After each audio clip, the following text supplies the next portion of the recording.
Today we learn the sound of letter N. First I tell you the story of letter N.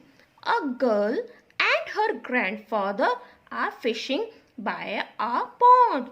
The grandfather has a fishing rod and the girl has a net. Suddenly they hear a loud nasty noise as a plane flies overhead. The girl runs around pretending she is a plane, saying,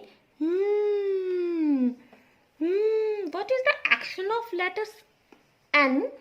This is the action of letter N.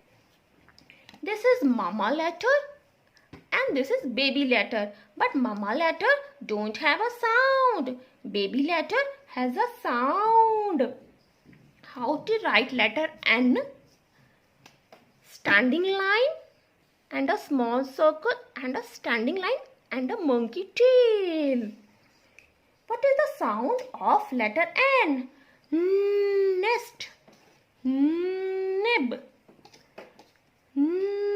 napkin, net.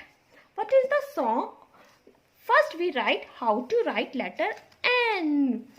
Now it's your turn to write letter N.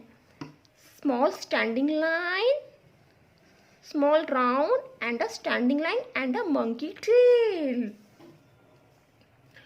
Now what is the song of letter N? Hear the airplane, hear the airplane, hear the airplane, making lots of noise. Thank you.